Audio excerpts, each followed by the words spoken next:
Video को शुरू करते हैं। जैसा कि हमने पिछले एपिसोड में देखा था, जियांग सिस्टर वाली बात सुन के काफी हैरान हो जाता है। वो जल्दी से प्रेसिडेंट से कहता है, क्या वो तुम्हारी सिस्टर है? प्रेसिडेंट कहता है, हाँ वो मेरी सिस्टर है, बस वो मुझे पब्लिक में ये कहने से मना करती है, इसलिए मैं पब्लिक में उसे सिस्टर नहीं कहता हूँ। और हम हाफ ब्रदर एंड सिस्टर है, जैसे की step brother and step sister. और ये बात प्रेसिडेंट मुंह के सर को दबाते हुए कह रहे होते हैं, जिसके कारण मुंह को काफी ज्यादा गुस्सा आ रहा होता है। वो प्रेसिडेंट से कहती है, मैंने तुमसे कहा है ना, तुम जब मेरे सर को ऐसे दबाते हो तो मुझे बिल्कुल भी पसंद नहीं है, तुम अपने हाथ को मेरे सर से जल्दी हटाओ। आगे जियांग अपने मन में सोचता है, ये लोग हाफ ब्रदर एंड सिस्टर है, मैंने तो इस चीज की उम्मीद भी नहीं की थी। फिर मुझ जियांग पे गुस्सा करते हुए कह रही थी, तुम सच में काफी ज्यादा घमंडी हो, मैं तुम्हें जल्दी ही हरा दूंगी, तुम बस मेरा वेट करो। ये सुन के जियांग कहता है, ठीक है, जब तुम मुझे हराने के काबिल हो जाओ, तुम मुझे हराने के लिए आ सकती हो, मैं उस दिन का इंतजार करूंगा। और इसी के साथ हमारा सीन चेंज होता है। जियांग और प्रेसिडेंट को एक जगह पर दिखाया जाता है, जहाँ प्रेसिडेंट जियांग से कह रहे होते हैं, ये स्कॉर्पियन सोसाइटी की प्रॉपर्टी है, यहाँ पे मार्क्यूस कभी भी इन्वेस्टिगेशन करने की हिम्मत नहीं करेगा, तुम यहाँ पे बिल्कुल सेफ हो, और तुम जब अब मेरी केयर में हो तो मैं तुम्हें खाना और रहने की जगह प्रोवाइड करूंगा। ये सुन के जियांग पीछे से कहता है, ये कितना ज्यादा बोरिंग है, मुझे बिल्कुल भी मेहनत करने का मन नहीं कर रहा है। प्रेसिडेंट कहता है, अब मेरी लाइफ तुम्हारे हाथ में है, तुम्हें अब हार्डवर्क करना ही होगा, तुम्हें मेहनत करना ही पड़ेगा। फिर जियांग कहता है, ऐसा है तो तुम मुझे कोई फाइटिंग टेक्निक क्यों नहीं सिखाते हो? ये सुनते ही प्रेसिडेंट जियांग के ऊपर अटैक कर देता है, जिसे जियांग बड़ी आसानी से डॉज कर लेता है। फिर प्रेसिडेंट जियांग से कहता है, चलो अगर तुम मुझसे कोई फाइटिंग टेक्निक सीखना ही चाहते हो तो मैं तुम्हें सिखाता हूँ। और यही कहने के साथ प्रेसिडेंट जियांग को फाइटिंग करना सिखाने लगते हैं, और सिखाते हुए जियांग से कहते हैं, मैं तुम्हें 14 बेसिक स्टेंस टेक्निक सिखाऊंगा, इसलिए मुझे ध्यान से ऑब्जर्व करना, और जैसे जैसे मैं कर रहा हूँ वैसे वैसे बिल्कुल कॉपी करते जाना। ये सुनकर जियांग भी बिल्कुल प्रेसिडेंट की तरह हूबहू कॉपी करना चालू कर देता, और उनकी ट्रेनिंग ऐसी कुछ समय तक चलती रहती है। और फिर कुछ समय और बीत जाता है, जहाँ पे जियांग अकेले ट्रेनिंग कर रहा होता है, और प्रेसिडेंट उसको देखते हुए अपने मन में सोच रहा होता है, क्या बात है, कितना सा इनक्रेडिबल है, इस लड़के ने मुझे बस एक ही बार इस चीज को करते हुए देखा था, और बस एक ही नजर में इसने इस चीज को मास्टर भी कर लिया, ये सच में काफी ज्यादा खतरनाक है। तुम बस ऐसे ही मेहनत करते रहो, जिस टाइम कंपटीशन का समय आएगा मैं तुम्हें लेने के लिए जरूर आऊंगा, और उस टाइम मैं देखूंगा कि आखिरकार तुम उस टाइम तक कितने ज्यादा पावरफुल बन चुके होगे अभी से। और यही कहने के साथ प्रेसिडेंट वहां से चले जाते हैं, और जियांग ऐसी अपनी ट्रेनिंग को कंटिन्यू कर रहा होता है। कंटिन्यू करते हुए अपने मन में सोच जाता है, ये सारे मूव दिखने में भले ही ज्यादा सिंपल है, लेकिन ये सारे मूव इतने भी ज्यादा सिंपल नहीं है, इनको परफॉर्म करना सच में काफी ज्यादा हार्ड है। मैं जैसे जैसे इन सारे मूव को परफॉर्म करता जा रहा हूँ, मेरा बॉडी गर्म से गर्म होता जा रहा है, बिल्कुल एक फर्नेस की तरह। और जियांग जैसे जैसे अपनी ट्रेनिंग को जितना ज्यादा कंटिन्यू करते जा रहा होता है, उसकी बॉडी उतनी ज्यादा गर्म होती जा रही होती है, और एक समय ऐसा आता है कि जियांग की बॉडी पूरी तरह से गर्म हो जाती है, जिसके कारण जियांग को अपनी बॉडी में काफी ज्यादा पेन फील होने लगता है। वो अपनी ट्रेनिंग को रोक के अपनी बॉडी को पकड़ते हुए कहता है, मेरी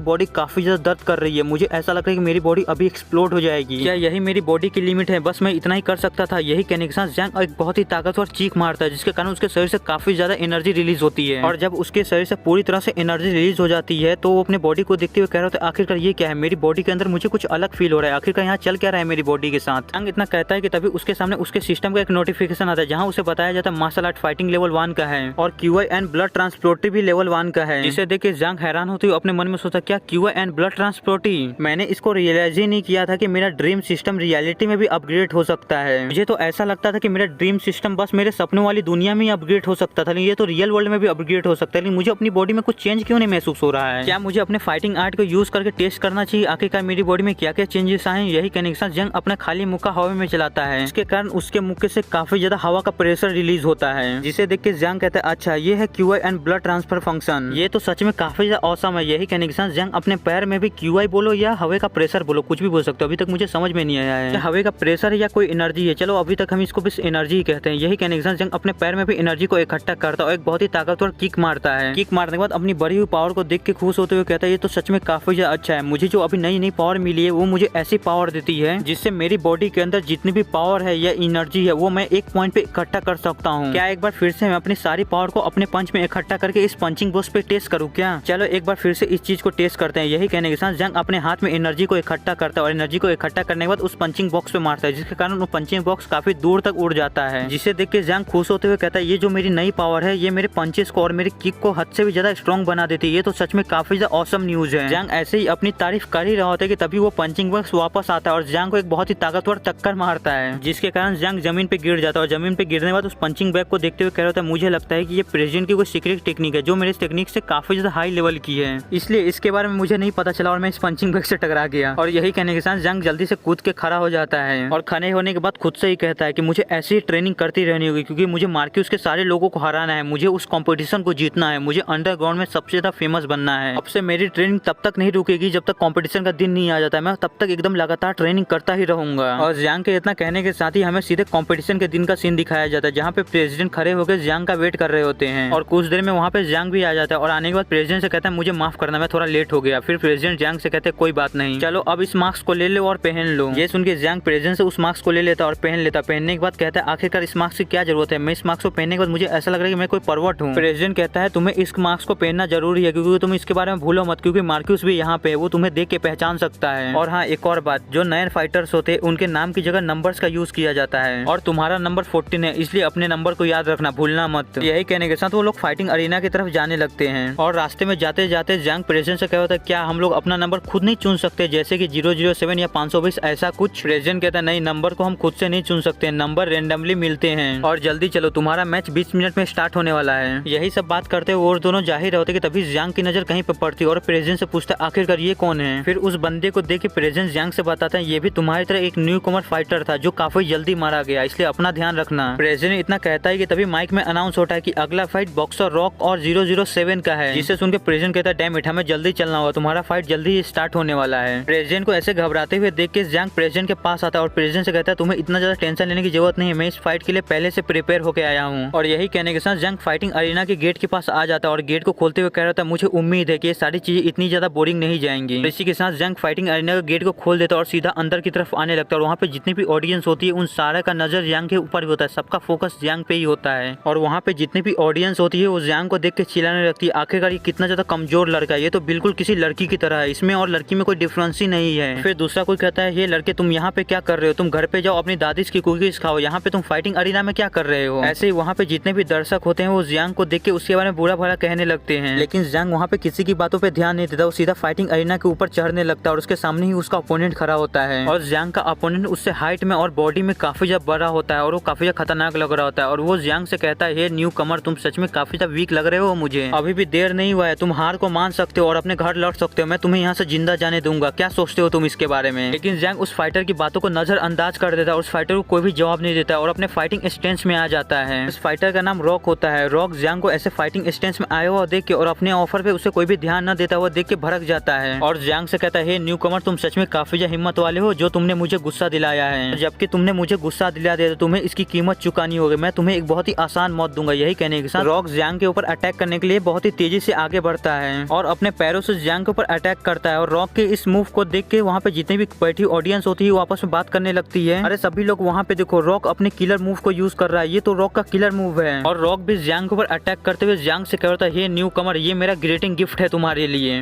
लेकिन जियांग रॉक के अटैक को अपने हाथों से ही ब्लॉक कर लेता है और ब्लॉक करने के बाद अपने मन में सोच होता है ये सच में काफी ज्यादा तेज है, ये इतना भी ज्यादा स्लो नहीं है। और फिर रॉक जियांग को देखते हुए काफी हैरान हो रहा होता है और वो अपने मन में सोच होता है ऐसा कैसे हो सकता है, मैंने अपने किलर मूव से इस लड़की के ऊपर अटैक किया लेकिन इस लड़के ने मेरे किलर मूव को ब्लॉक कर लिया, ऐसा कैसे हो सकता है, ये तो इम्पॉसिबल है। रॉक अपने मन में ये सब सोच ही रहा था कि तभी जियांग उसको पीछे की तरफ पुश कर देता है, धक्का दे देता है, जिसे देख के वहाँ पे सारी ऑडियंस आपस में बात करने लगती है, अरे वहाँ देखो उस कमजोर से लड़के ने रॉक की किलर मूव को रोक लिया, वो भी इतनी आसानी से, ये तो कितना ज्यादा इंटरेस्टिंग है, इस 14 नंबर फाइटर के अंदर कुछ तो स्किल है, ये इतना भी ज्यादा कमजोर नहीं है। और वहीं पे रॉक जिसे जियांग ने धक्का दिया होता है पीछे की तरफ, वो खुद को किसी तरह संभाल लेता है और जमीन पे सही तरह लैंड कर लेता है, लेकिन रॉक खुद को संभाल के आगे कुछ कर पाता उससे पहले जियांग बड़ी तेजी से रॉक के ऊपर अटैक करने के लिए आगे बढ़ जाता है और रॉक से कहता है अब ये मेरी बारी है, अब तुम मेरे हमलों को झेल के बताओ, मैं भी देखता हूँ कि तुम मेरे हमलों को कैसे डॉज करते हो। और अपने मन में सोच रहा होता है मैं अपने फाइटिंग स्किल्स को टेस्ट करना चाहता हूँ कि आखिरकार मेरी फाइटिंग स्किल्स कितनी ज्यादा पावरफुल हुई है और मैंने कितना ज्यादा प्रोग्रेस किया है, मैं इन सारी चीजों को इस बंदे पे टेस्ट कर सकता हूँ। यही कहने के साथ जियांग उस बंदे के पास जाता है, अपने रेंज एंड फिश का यूज करता है और इसी के साथ हमें प्रेसिडेंट को दिखाया जाता है जो जियांग को इस तरह लड़ते हुए देख के अजीब सा मुंह बना रहा होता है, क्योंकि जियांग और प्रेसिडेंट ने ऐसा डील किया था कि जियांग शुरुआत में मार खाएगा और ऐसा करेगा कि जैसे वो हार रहा है और जैसे ही सारे लोग उसके सामने वाले अपोनेंट ने बेट लगाएंगे तो वो लास्ट मोमेंट में जीत के एक बहुत ही बड़ा हाथ मारेगा और बहुत ही सारा पैसा कमा लेगा। लेकिन जियांग अभी ऐसा बिल्कुल भी नहीं कर रहा है, वो ऐसा कर रहा है कि वो अपने एक ही मूव में अपने सामने वाले ओपोनेंट को हरा देगा। और इसी के साथ हमें जियांग को दिखाया जाता है जो अपने क्लॉ से रॉक के ऊपर अटैक करने ही वाला होता है, लेकिन वो अपने अटैक को रॉक से लगने से पहले ही रोक लेता है और अपने मन में सोचता है डैम इट, मेरी 15% स्ट्रेंथ भी इसके लिए लगता है कि ज्यादा है, मैंने अपने इस अटैक को इसके ऊपर कर दिया तो मुझे लगता है कि ये मेरे एक ही अटैक में हार जाएगा, इसलिए मुझे इस अटैक को इस पे नहीं करना है। और फिर हमें रॉक को दिखाया जाता है जो जियांग को ऐसे अपने ऊपर अटैक करते हुए ना देख के गुस्से में जियांग से कहते हैं आखिरकार तुम करना क्या चाहते हो, तुम मुझे ह्यूमिलेट करना चाहते हो क्या, तुम मेरी बेइज्जती कर रहे हो यहाँ पे मेरे ऊपर अटैक ना करके, तुमने सच में मुझे काफी ज्यादा गुस्सा दिला दिया है, अब तो मैं किसी भी हालत में तुम्हें यहाँ से जिंदा जाने नहीं दूंगा। यही कहने के साथ रॉक अपने दोनों हाथों से जियांग को पकड़ने की कोशिश करता है, लेकिन जियांग नीचे झुक के रॉक के अटैक को डॉज कर लेता है और रॉक के अटैक को डॉज करने के बाद अपने एक और अटैक को रेडी करता है और रॉक से कहता है ये है मेरा 8 स्टाइल पंच, पंच। इतना कहने के साथ ही जियांग अपने 8 स्टाइल पंच को रॉक के पेट में मार देता है और जियांग का वो पंच भी थोड़ा बहुत पावरफुल होता है। जियांग का वो पंच थोड़ा बहुत कितना पावरफुल है आप देख ही सकते हैं कि रॉक की शरीर की हड्डी टूट जाती है उस पंच से और रॉक काफी दूर तक घसीटता हुआ चला जाता है, लेकिन रॉक किसी तरह खुद को संभाल लेता है। लेकिन जियांग के पंच से रॉक काफी ज्यादा जख्मी हो गया होता है और फिर जियांग रॉक से कहता है अभी तक ये खत्म नहीं हुआ, अभी तो मैंने चालू ही किया है। यही कहने के साथ जियांग फिर से अपने किक से रॉक के ऊपर बड़ी तेजी से अटैक करता है, लेकिन रॉक इस बार पूरी तरह से रेडी होता है। वो जियांग के किक को पकड़ लेता है और जियांग से कहता है तुम्हें क्या लगता है मैं एक ही चल में बार बार फंसूंगा क्या? उस समय मैं रेडी नहीं था, मेरा ध्यान नहीं था तुम पे, इसकी वजह से तुमने उस अटैक को मुझ पे कर लिया, लेकिन इस बार नहीं। ये देख के जियांग कहता है ये सही नहीं है, लगता है कि मैंने इस बार कोई गलती कर दी। फिर रॉक जियांग के पैरों को पकड़ता है और उसे घुमा के सीधा जमीन के ऊपर पटक देता है और जियांग से कहता है कभी भी मुझे इंसल्ट करने की कोशिश मत करना। और हमें जियांग को दिखाया जाता है जो इस अटैक की वजह से थोड़ा सा जख्मी हो जाता है, लेकिन रॉक यही नहीं रुकता है। रॉक जल्दी से एक जंप लगाता है और जियांग के ऊपर कूदते हुए कहता है मैं तुम्हें छोड़ूंगा नहीं, आज मैं तुम्हारे सर को क्रश कर दूंगा पूरी तरह से, आज मैं तुम्हारा सर अपने पैरों तले पिचका दूंगा पूरी तरह से। और फिर हमें जियांग को दिखाया जाता है जो रॉक को अपने ऊपर इस तरह अटैक करते हुए देख के अपने मन में सोचता है ये कितना बड़ा बेवकूफ है, इसने खुद मुझे एक ओपनिंग दे दी इसके ऊपर अटैक करने के लिए, यही सही समय है इसके ऊपर अटैक करने का और प्लीज इस अटैक के लिए मुझे ब्लेम मत करना। यही कहने के साथ जियांग अपने पैरों से उसके दोनों टांगों के बीच में मारता है, जिसके कारण रॉक के दोनों ही अंडे फूट जाते हैं। ये देख के तो वहाँ पे जितने भी बैठी ऑडियंस होती है वो अपने अंडों को पकड़ के उस दर्द को फील करते हुए कह रही थी ये लड़का सच में कितना ज्यादा क्रूअल है, इस लड़के ने रॉक के दोनों ही अंडों को तोड़ दिया, सच में कितना ज्यादा दर्दनाक होगा। और वहाँ पे प्रेसिडेंट भी उस दर्द को फील कर पा रहा था क्योंकि भले ही वो उसका अपोनेंट क्यों ना हो वो भी लेकिन एक लड़का ही है। और इसी के साथ हमें फिर से रॉक को दिखाया जाता है जिसकी हालत पूरी तरह से खराब होती है और उसके शरीर से उसकी आत्मा भी बाहर निकल गई होती है और रॉक को बेहिसाब दर्द महसूस हो रहा होता है और इस दर्द को आप लोग भी महसूस कर ही सकते होंगे। रॉक खुद को फिर से खड़ा करने की कोशिश करने लगता है, वो खुद को खड़ा करने में काफी ज्यादा स्ट्रगल कर रहा होता है, जिसे देख के जियांग अपने मन में सोच रहा होता है लगता है कि ये ऐसे हार नहीं मानेगा, मुझे इसे पूरी तरह से टेक डाउन करना होगा। लेकिन रॉक किसी तरह खुद को स्ट्रगल करते करते खड़ा कर लेता है, लेकिन वो अपनी टांगों को सीधा कर नहीं पा रहा होता है, वो काफी ज्यादा दर्द में होता है और वो दर्द भरी आवाज में ही गुस्से में कह रहा होता है तुम कमीने लड़के कहीं के तुम्हारी हिम्मत कैसी हो मेरे ऊपर ऐसे अटैक करने की, तुम अगर ऐसा सोचते हो कि तुम्हारी इस गंदी ट्रिक की वजह से मैं हार जाऊंगा तो ऐसा बिल्कुल भी नहीं होगा, तुम आज यहीं पे मरोगे तुम कमीने कहीं के। यही कहने के साथ रॉक फिर से जियांग के ऊपर अटैक करने के लिए आगे बढ़ता है, लेकिन जियांग बड़ी आसानी से रॉक के अटैक को डॉज कर लेता है और डॉज करने के बाद रॉक से कहता है तुमने अपने अटैक को मिस कर दिया, अब मेरी बारी। यही कहने के साथ जियांग अपने न्यू पावर का यूज करता है और अपने पंच में अपनी सारी एनर्जी को इकट्ठा करता है और रॉक से कहता है अब मेरे इस पंच का मजा सको तुम। ये कहने के साथ जियांग अपने उस पंच को रॉक के ऊपर मार देता है और रॉक के लिए वो पंच सच में काफी ज्यादा पावरफुल होता है, उसके लिए हद से भी ज्यादा पावरफुल होता है वो पंच, जिसकी वजह से रॉक उस पंच को न ब्लॉक कर पाता है न डॉज कर पाता है और जियांग का वो पंच सीधे जाकर रॉक के पेट में लगता है और वो पंच मारने के बाद जियांग कहता है अब तुम्हारा खेल यहीं खत्म होता है, मेरे इस पंच के बाद तुम बिल्कुल भी खड़े नहीं हो पाओगे और अगर तुम खड़े हो गए तो मैं अपनी यहीं पे हार मान के चला जाऊंगा। जियांग के इतना कहने के साथ ही हमें रॉक को दिखाया जाता है जो जियांग का इतना पावरफुल पंच खाने के बाद अरीना से काफी दूर जाके गिरा हुआ होता है। रॉक को ऐसे हारा हुआ देख के वहाँ पे जितने भी ऑडियंस ने रॉक के ऊपर पैसा लगाया होता है वो काफी ज्यादा गुस्सा होने लगते हैं, वो रॉक को बुरा भला कहने लगते हैं। वहीं पे ऑडियंस में से एक बंदा कह रहा होता है मुझे लगा नहीं था कि ये बच्चा फाइटिंग में इतना ज्यादा अच्छा होगा, उसने रॉक तक को हरा दिया, तो सच में काफी ज्यादा इंप्रेसिव है कि ये इतना छोटा लड़का इतने बड़े बॉडी बिल्डर को हरा सकता है। और इसी के साथ वहाँ पे रेफरी आता है और जियांग को विनर अनाउंस कर देता है और विनर अनाउंस करने के बाद वहाँ पे जितनी भी बैठी ऑडियंस होती है उन सबसे कहता है आप लोग को जो इस लड़के को टाइटल देना है आप दे सकते हैं। ये सुनते ही वहाँ पे जितनी भी बैठी ऑडियंस होती है वो जियांग को डेड फेस नाम के टाइटल से बुलाने लगती है और जियांग के बारे में चीयर करने लगती है और जियांग को उसके डेड फेस का टाइटल उसके मास्क की वजह से मिला है क्योंकि उसका मास्क स्कल जैसा दिखता है। और ऐसे ही धीरे धीरे वहाँ पे जितनी भी बैठी ऑडियंस होती है वो सब जियांग के लिए चीयर करने लगती है डेड फेस के नाम से। ये सुन के जियांग वहाँ से जाते हुए कहता है ये लोग सच में काफी ज्यादा पागल है। जियांग जैसे ही थोड़ा आगे चल के आता है उसे अपने सामने एक बंदा खड़ा हुआ दिखता है जो जियांग को देख के कहता है तुम बस एक नौसिखी को हरा के इतना ज्यादा सम्मान ले रहे हो, क्या बात है, तुम तो देखने में इतने भी ज्यादा कुछ खास ताकतवर नहीं लग रहे हो, फिर तुम्हारे लिए इतनी ज्यादा ऑडियंस क्यों पागल हो रही है। मुझे तो लगता है कि उन सबके पास बिल्कुल भी दिमाग नहीं है जो एक नौसिखी के लिए इतना ज्यादा पागल हो रहे हैं। जियांग कहता है यहाँ से दफा हो जाओ, मुझे तुम्हारी बातों में बिल्कुल भी इंटरेस्ट नहीं है। ये सुन के तो उस बंदे को एक बहुत ही बड़ा झटका लगता है। तो बंदा जियांग पे अटैक करते हुए कहता है तुम कमीने बास्टर्ड कहीं के, तुम्हारी हिम्मत कैसी है मुझे कम आंकने की और मेरी बेइज्जती करने की, लगता है कि तुम यहीं पे मरना चाहते हो, तुम यहाँ से जिंदा जाना नहीं चाहते हो। उस बंदे का पंच जियांग के बिल्कुल मुंह के पास पहुंच गया होता है और उसका पंच जियांग को लगने ही वाला होता है कि तभी पीछे से कोई चिल्ला के कहता है वहीं रुक जाओ। ये सुन के वो बंदा अपनी जगह पे ही रुक जाता है और जल्दी से पीछे मुड़ के देखता है तो हमें दिखाया जाता है वहाँ पे प्रेसिडेंट होता है। प्रेसिडेंट को देख के वो बंदा हैरान होते हुए प्रेसिडेंट से कहता है प्रेसिडेंट फूची आप यहाँ पे क्या कर रहे हैं। फिर जियांग भी प्रेसिडेंट से कहता है प्रेसिडेंट क्या ये तुम्हारा आदमी है। ये सुन के प्रेसिडेंट कहता है हाँ ये मेरा ही आदमी है, तुम यहाँ से चले जाओ, इन सारी चीजों को मैं संभालता हूँ, तुम आगे निकलो, मैं जल्दी तुम्हारे पीछे पीछे आता हूँ। ये सुन के जियांग वहाँ से जाते हुए कहता है ठीक है इन सारी चीजों को जल्दी से खत्म करके आना, ज्यादा लेट मत करना। जियांग के वहाँ से जाते ही वो बंदा प्रेसिडेंट से चिल्ला के कहता है, प्रेसिडेंट क्या आप इसके बारे में श्योर हैं कि वो बंदा इतना ज्यादा काबिल है कि आप उसका इतना ज्यादा सपोर्ट कर रहे हैं? मैं उस लड़के से लड़ना चाहता हूँ। ये सुन के प्रेसिडेंट उस बंदे के कंधे पे हाथ रखते हुए कहते, तुम कहना चाहते हो कि मैंने जो डिसीजन लिया वो गलत है क्या? प्रेसिडेंट की बात सुन के वो बंदा प्रेसिडेंट को कोई भी जवाब नहीं दे पाता है, वो बिल्कुल खामोश खड़ा हो जाता है। आगे प्रेसिडेंट उस बंदे से कहता है, तुम्हें देख के लगता है कि तुम अब मेरी बातों को सुनना नहीं चाहते हो, तुम अपनी मर्जी का करना चाहते हो, तो याद रखना कि मैं हूँ कौन और किसके सामने तुम खड़े हो। ये सुन के वो बंदा थोड़ा सा घबरा जाता है और प्रेसिडेंट की बात सुन के उस बंदे को गुस्सा भी आ रहा होता है, लेकिन वो बंदा अपनी गुस्से को कंट्रोल करता है और प्रेसिडेंट से कहता है, मिस्टर फूची मैं समझ गया, आगे से ऐसा नहीं होगा। ये सुन के प्रेसिडेंट वहाँ से चले जाते हैं। प्रेसिडेंट के जाने के बाद वो बंदा अपने मन में सोच रहा होता है, ठीक है इसके बारे में तुम आगे देखेंगे कि वो बंदा कितना ज्यादा क्वालिफाई और ताकतवर है, मैं तुम्हें दिखा दूंगा कि मैं कितना ज्यादा पावरफुल हूँ। हमें एक होटल का सीन दिखाया जाता है, जिस होटल के एक कमरे के अंदर जियांग और प्रेसिडेंट होते हैं, जहाँ प्रेसिडेंट जियांग से कह रहा होता है, तुम्हारे सामने जो लिफाफा पड़ा हुआ है उस लिफाफे के अंदर 3000 येन है जो तुमने फाइट जीती है उससे मिला हुआ है, और उस लिफाफे के अंदर एक कार्ड भी है जिसके अंदर 50,000 येन है जिसको हमने गैम्बलिंग करके जीता है। ये सुन के जियांग उस लिफाफे को खोल के देखता है जिसके अंदर सच में पैसे होते हैं और जियांग कहता है, यहाँ पे सच में इंसानों की जिंदगी की कोई भी कीमत नहीं है, यहाँ लोग बस कुछ रुपए के लिए अपनी जिंदगी को दांव पे लगा देते हैं और बाकी सारे लोग उसके मजे उठाते हैं। ये सुन के प्रेसिडेंट जियांग से बताते, अभी तुम शुरुआत कर रहे हो इसलिए तुम्हें इतने कम पैसे मिल रहे हैं, जब तुम एडवांस लेवल पे पहुंच जाओगे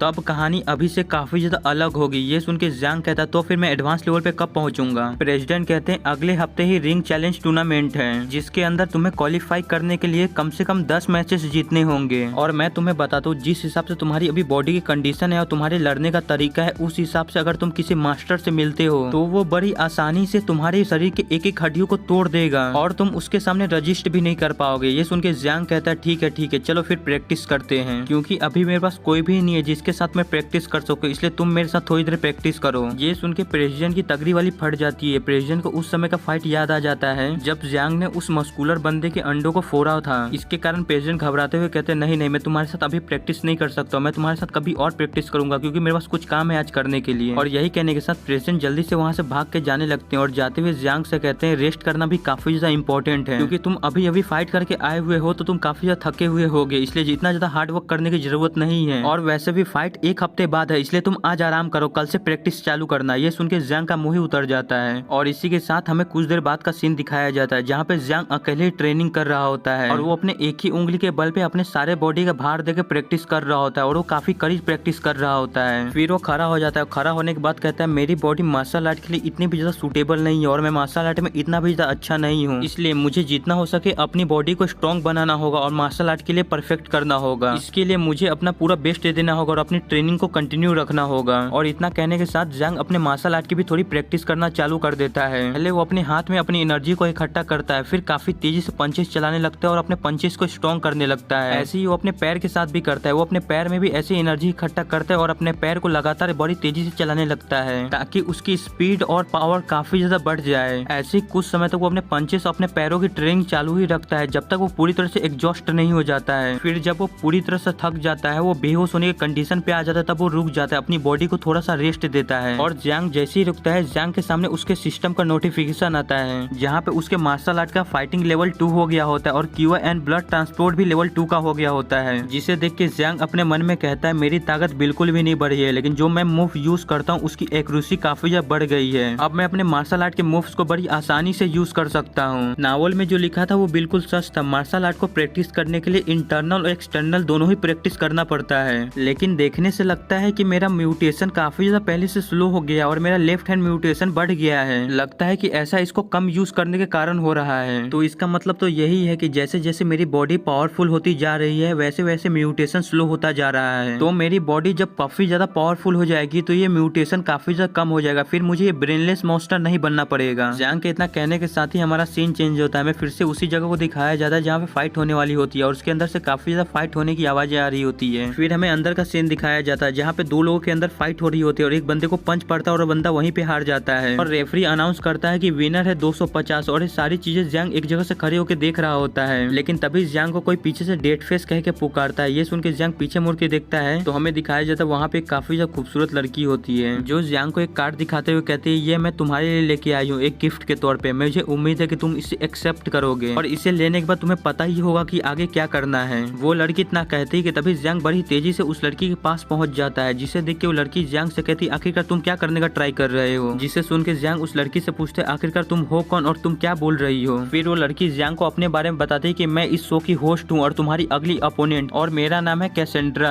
क्या तुम जो फाइटिंग लिस्ट अनाउंस होता है उसे नहीं पढ़ते हो क्या। जियांग कहता है तुम दिखने में इतनी भी ज्यादा बुरी नहीं हो तो तुम ये सब क्यों कर रही हो। ये सुन के वो लड़की कहती है तुम अपने जुबान पे कंट्रोल रखो और तुम अपने काम से काम रखो। ये सुनते ही जियांग जल्दी से अपना हाथ आगे कर देता है और उस लड़की से वो कार्ड मांगने लगता है, और वो लड़की भी अचानक जियांग को ऐसे करते हुए देख के काफी हैरान हो जाती है। फिर जियांग उस लड़की से कहता है तुमने ही कहा था कि तुम मुझे इस कार्ड को दोगी, अब तुम पीछे तो नहीं हटना चाहती हो ना। ये सुनते ही वो लड़की उस कार्ड पर से अपने हाथ को हटा लेती है और बड़े एटीट्यूड में जियांग से कहती इस कार्ड के अंदर 10,000 युआन है और इतने पैसे तुम्हारे लिए काफी होंगे, और जबकि तुमने इस कार्ड को एक्सेप्ट कर लिया है तो तुम्हें पता ही होगा कि आगे क्या करना है। इसमें बताया नहीं गया कि वो लड़की जियांग को ये पैसे किस लिए देती है। मुझे लगता है कि वो लड़की जियांग को मैच से पीछे हटने के लिए ये पैसे देती है। फिर जियांग आगे कहता है ठीक है मैं समझ गया कि आगे क्या करना है। फिर जियांग वहाँ से जाते हुए कहता है तुमने जो मुझे गिफ्ट दिया है इसके बदले मैं तुमसे वादा करता हूँ जब हम अरीना में मिलेंगे तब मैं तुम्हारे फेस पे एक भी पंच नहीं मारूंगा। ये सुन के वो लड़की चौंक जाती है। वो जियांग से कहती आखिरकार तुमने क्या कहा, लेकिन जियांग बिना उसकी बातों पे ध्यान दिए वहाँ से जाने लगता है और जाते हुए कहता है तुम्हारे इस गिफ्ट के लिए शुक्रिया, अब हम अरीना में मिलते हैं सीधा। और लड़की पीछे काफी ज्यादा गुस्सा हो रही होती है और वो लड़की काफी ज्यादा गुस्से में कहती है डेट फेस हम अरीना में जल्दी ही मिलेंगे और तुम वहाँ पे अपनी इस चीज के लिए रिग्रेट करोगे। और इसके इतना कहने के साथ ही हमारा सीन चेंज होता है जहाँ रेफरी कैसेंड्रा को बुलाता है और कहता है इस शो की ये होस्ट है कैसेंड्रा और इसी का अगला मैच होने वाला है। कैसेंड्रा को वहाँ पे देख के वहाँ पे जितनी भी ऑडियंस होती है वो पूरी तरह से पगलाने लगती है। वो कैसेंड्रा के लिए चीयर करने लगती है। उसमें से एक बंदा कहता है आखिरकार गॉडेस यहाँ पे आ ही गए, दूसरा कहता है कैसेंड्रा मैं तुमसे प्यार करता हूँ। ऐसे ही वो कैसेंड्रा के नाम के नारे लगा ही रहे होते हैं और फिर हमें कैसेंड्रा को दिखाया जाता है जिसके सामने उसका अपोनेंट आ चुका होता है और रेफरी अनाउंस करता है ये तुम्हारा फर्स्ट अपोनेंट है डियूग। फिर हमें जियांग को दिखाया जाता है जो एक जगह से खड़े होकर इन सारी चीजों को होते हुए देख रहा होता है और कहता है मैं देखना चाहता हूँ कि आखिरकार तुम पैसे देने के अलावा क्या क्या कर सकती हो, तुम्हारे पास क्या क्या स्किल्स हैं। और इसी के साथ रेफरी अनाउंस करता है कि फाइट को स्टार्ट करो। तभी कैसेंड्रा का अपोनेंट उसको देखते हुए कहता है तुम सच में काफी ज्यादा प्रीटी हो और इसकी वजह से मुझे तुम्हारे फेस को कुचलने में और भी ज्यादा मजा आएगा। ये सुनकर कैसेंड्रा उसको कोई भी जवाब नहीं देती है, बस एक स्माइल करती है और फिर बड़ी तेजी से उसके ऊपर अटैक करने के लिए आगे बढ़ती है और उससे कहती है तुम्हें अपने बारे में चिंता करनी चाहिए, तुम्हें इतना भी ज्यादा घमंडी नहीं बनना चाहिए ये सोच के तुम्हारी अपोनेंट एक लड़की है। कैसेंड्रा जैसे उस बंदे के करीब पहुंचती है उस बंदे के पास अटैक करने के लिए वो बंदा कैसेंड्रा को देख के कहता है क्या बात है, एक स्नेक अटैक जो मुझ पे काम बिल्कुल भी नहीं करेगा। और यही कहने के साथ वो बंदा अपने पंच से कैसेंड्रा के ऊपर अटैक करता है, लेकिन कैसेंड्रा नीचे झुक के डॉज कर लेती है और डॉज करने के बाद बड़ी तेजी से अपने पैर से उसके ऊपर अटैक कर देती है, जिसे देख के वहाँ पे जितनी भी ऑडियंस होती है वो कैसेंड्रा के नाम के नारे लगाने लगती है और काफी ज्यादा जोश में आ जाती है। और फिर हमें उस बंदे को दिखाया जाता है जो कैसेंड्रा की किक खाने के बाद थोड़ा सा जख्मी हो जाता है और काफी ज्यादा गुस्सा हो जाता है कैसेंड्रा के ऊपर और गुस्से में कैसेंड्रा से कहता है तुम कमीनी कुतिया कहीं की, तुम्हारी हिम्मत कैसी हो मेरे फेस पे अटैक करने के लिए, अब तुम मरो। और यही कहने के साथ वो बंदा बड़ी तेजी से अपने किक से कैसेंड्रा के ऊपर अटैक करता है, लेकिन कैसेंड्रा बड़ी इजीली ऊपर कूद के उसके अटैक को डॉज कर लेती है, जिसे देख के वो बंदा भी हैरान होता है। कैसेंड्रा ऊपर से ही उससे कहती है तुम्हारा अटैक सच में काफी ज्यादा स्लो था, तुम्हें अगर मेरे ऊपर अटैक करना है तो तुम्हें अपने अटैक को थोड़ा तेज करना होगा वरना तुम मुझे छू भी नहीं पाओगे। और इतना कहने के साथ ही वो उस बंदे के पीछे बड़ी आराम से लैंड करती है और लैंड करने के बाद बड़ी तेजी से उसके ऊपर अटैक करने के लिए आगे बढ़ जाती है और अटैक करते हुए कह रही होती है तुम सच में एक सिंपल माइंडसेट वाले इंसान हो जिसे फाइट के अंदर बड़ी आसानी से बेवकूफ बनाया जा सकता है। इतना कहने के साथ उस बंदे के गर्दन के पीछे वाली हड्डी के ऊपर अपने पंच से अटैक कर देती है। इसकी वजह से उस बंदे के सर के पीछे वाली हड्डी बहुत ही बुरी तरह से टूट जाती है और ये अटैक इतनी तेजी से हुआ होता है कि उस बंदे को बिल्कुल भी पता नहीं चलता है, जिसकी वजह से वो बंदा उस अटैक को डॉज नहीं कर पाता है। और कैसेंड्रा के अटैक के कारण वो बंदा अपनी बॉडी को हिला नहीं पा रहा होता है, उसकी बॉडी एक ही जगह फ्रीज हो गई होती है। वो अपनी बॉडी को काफी ज्यादा मूव करने की कोशिश करता है, लेकिन वो अपनी पूरी कोशिश करने के बाद भी अपनी बॉडी को थोड़ा भी नहीं हिला पाता है, जिसकी वजह से वो हार मान के अपने घुटनों पे आ जाता है। सारी चीजों को जियांग एक जगह से खड़ा होकर बहुत ही ध्यान से ऑब्जर्व कर रहा होता है और अपने मन में कहता है उसने जो उसको पंच मारा है उसकी वजह से उस फाइटर की बॉडी पैरालाइज हो गई है, वो अपनी बॉडी को अब मूव नहीं कर सकता है, लेकिन इतना काफी नहीं है उसे हराने के लिए। सच में इस लड़की के पास काफी सारे ट्रिक्स है, मुझे जैसी उम्मीद थी अंडरग्राउंड बॉक्सिंग मैच से यहाँ जीतना सबसे ज्यादा इम्पोर्टेंट है, चाहे तुम किसी भी ट्रिक्स का यूज करो जीतने के लिए। इसी के साथ हमें फिर से उसी फाइटर का सीन दिखाया जाता है जो बहुत ही बुरी तरह से कैसेंड्रा से मार खा रहा होता है, लेकिन वो कुछ भी नहीं कर पा रहा होता है क्योंकि उसकी बॉडी पूरी तरह से पैरालाइज हो चुकी होती है और वो मार खाने के लिए कुछ भी नहीं कर पा रहा होता है। और ऐसे काफी देर तक मार खाने के बाद वो लास्ट में हार ही जाता है और उस फाइटर को हराने के बाद कैसेंड्रा अपने पैर को उसके मुंह पे रखते हुए कहती है तुम मेरे फेस को कुचलने वाले थे ना, अब देखो किसका फेस किसके पैर के नीचे है। कभी भी अपना मुंह अपनी औकात के हिसाब से खोलना चाहिए, अगर तुम अपनी औकात के हिसाब से ज्यादा बोलोगे तो तुम्हारा हश्र यही होगा। और इसी के साथ हमें ऑडियंस को दिखाया जाता है जो कैसेंड्रा के इस जीत पे काफी ज्यादा खुश हो रहे होते हैं, वो कैसेंड्रा के नाम के चीयर्स करने लगते हैं और इस चीज को देख के कैसेंड्रा को भी काफी ज्यादा खुशी हो रही होती है। इसी के साथ रेफरी रेफरी भी कैसेंड्रा को विनर अनाउंस कर देता है और अगले फाइटर को स्टेज पे बुलाता है। ये सुन के वो अगला फाइटर जैसे ही स्टेज पे आता है वो भी बहुत ही बुरी तरह से कैसेंड्रा के हाथों मार खाता है और हार जाता है। और हारने के बाद जमीन पे गिरने के बाद कैसेंड्रा से कहता है तुम भूलना मत मुझे पैसे देना। ये सुन के कैसेंड्रा भी उसे एक स्माइल करती है और इससे हमें पता चलता है कि कैसेंड्रा ने इसको भी खरीद लिया था और उसको भी पैसे दिए थे हारने के लिए। और इसी के साथ हमें ऑडियंस में से एक बंदे का सीन दिखाया जाता है जो कैसेंड्रा को ऐसे जीते हुए देख के कैसेंड्रा के लिए पूरी तरह से पागल हो जाता है। वो अपनी पास से एक डायमंड की रिंग निकाल लेता है और कैसेंड्रा से कहता है कैसेंड्रा तुम मुझसे शादी कर लो। लेकिन गार्ड उसको जाके जल्दी से पकड़ लेते हैं। फिर रेफरी भी अनाउंसमेंट करता है कि अगला चैलेंजर है डेड फेस, जिसे सुन के ज़्यांग भी स्टेज पे आ जाता है और स्टेज पे आने के बाद कैसेंड्रा को हाई करता है। ज़्यांग को वहाँ पे देख के कैसेंड्रा भी खुश हो जाती है। वो अपने मन में कहती है फाइनली ये कमीना यहाँ पे आ ही गया, अब मैं इसको एक अच्छा सबक सिखाऊंगी। इसने जो मेरी बेइज्जती की है उसका बदला लूंगी मैं, इसको भी पता चलेगी आखिरकार मुझसे भिड़ने का नतीजा क्या होता है। और इसी के साथ हमें ऑडियंस का सीन दिखाया जाता है जहाँ पे ऑडियंस दो हिस्सों में बट गई होती है। आधे कैसेंड्रा को सपोर्ट कर रहे होते तो आधे ज़्यांग को सपोर्ट कर रहे होते हैं। जहाँ ज़्यांग के सपोर्टर कह रहे होते हैं डेड फेस तुम ही जीतोगे, मैंने अपनी सारे पैसे तुम पे लगा दिए हैं। ये सुन के कैसेंड्रा के सपोर्टर कहते हैं आखिरकार तुम्हारी हिम्मत कैसी हुई, तुमने कैसेंड्रा को पनौती लगाया है, जीतेगी तो कैसेंड्रा ही। और इसी के साथ फिर से हमारा सीन ज़्यांग और कैसेंड्रा पे आता है जो एक दूसरे के सामने खड़े होते हैं। जहाँ ज़्यांग कैसेंड्रा से पूछते हैं आखिरकार तुम कितने चार्ज करते हो ये सब एक्टिंग के लिए। कैसेंड्रा कहती है 5000 येन, सारे लोग तुमसे काफी ज्यादा चीप और सस्ते होते हैं। फिर ज़्यांग कहता है मैंने तुमसे वादा किया था कि मैं तुम्हारे चेहरे पे एक भी हिट नहीं करूंगा, तो मैं अपने वादे को निभाऊंगा, मैं तुम्हारे फेस पे एक भी हिट नहीं करूंगा, तो चलो अब फाइट को शुरू करते हैं। ये सुन के कैसेंड्रा अपने फाइटिंग स्टेंस में आ जाती है और ज़्यांग से कहती है मैंने जो तुम्हें पैसे दिए इस फाइट के बाद वो तुम्हारे कॉफिन खरीदने के काम आएंगे। यही कहने के साथ कैसेंड्रा बहुत ही तेजी से ज़्यांग के ऊपर अटैक करने के लिए जाने लगती है, जिसे देख के ज़्यांग कैसेंड्रा से कहता है तुम सामने से हमला करना चाहती हो, तुम्हें पता होना चाहिए तुम्हारे सामने से हमला मुझ पे बिल्कुल भी असर नहीं करेगा। लेकिन कैसेंड्रा ज़्यांग के पास जाने के बाद रुक जाती है और अपने जूते में से एक चाकू को निकालती है और उस चाकू से ज़्यांग के ऊपर अटैक करती है। लेकिन ज़्यांग अपनी स्पीड का यूज करके बड़ी ही तेजी से कैसेंड्रा के उस अटैक को डॉज करता है। लेकिन ज़्यांग अचानक हुए इस हमले को देख के काफी ज्यादा चौंक गया होता है और कैसेंड्रा भी इस चीज को देख के हैरान होते हुए कहती है आखिरकार इस लड़के की स्पीड कितनी ज्यादा तेज है, इसने मेरे स्नीक अटैक को भी इतनी आसानी से डॉज कर लिया। फिर ज़्यांग कैसेंड्रा से थोड़ा दूर हटके कैसेंड्रा से कहता है सच में ये तुम्हारा अटैक काफी ज्यादा अच्छा था, लेकिन बस इतना ज्यादा टाइम नहीं कि मैं तुम्हारे साथ खेलूं, इसलिए मैं इस फाइट को बड़ी ही जल्दी खत्म कर दूंगा। ये सुन के कैसेंड्रा उसको कोई भी जवाब नहीं देती, वो बस एक स्माइल करती है और अपने शर्ट को नीचे करने लगती है। ये देख के वहाँ पे जितनी भी ऑडियंस होती है वो पूरी तरह से पागल होने लगती है। वो अपनी आंख फाड़ फाड़ के उस चीज को देखने लगती है बड़े गौर से। और जब ज़्यांग भी कैसेंड्रा के ऊपर अपने पन से अटैक करने के लिए उसके पास जाता है वो भी थोड़ा सा ध्यान भटक जाता है उसका, और उसका ध्यान कहीं और ही चला जाता है। आप लोग देख ही सकते हैं उसका ध्यान कहाँ जा रहा है, जिसकी वजह से ज़्यांग अपने अटैक को मिस कर देता है। ज़्यांग का अटैक कैसेंड्रा के सर के बाजू से निकल जाता है। फिर ज़्यांग कैसेंड्रा से कहता है तुम सच में एक बहुत ही ज्यादा गिरी हुई लड़की हो, डिस्कस्टिंग हो तुम सच में। ये सुन के कैसेंड्रा कहती है मुझे इससे कोई भी फर्क नहीं पड़ता है, मुझे बस जीतने से फर्क पड़ता है और मुझे बस जीतना है, जीतने के लिए मैं किसी भी हद तक जा सकती हूँ। और यही कहने के साथ कैसेंड्रा ज़्यांग के सर के ऊपर अटैक करती है, लेकिन ज़्यांग नीचे झुक के डॉज कर लेता है उसे।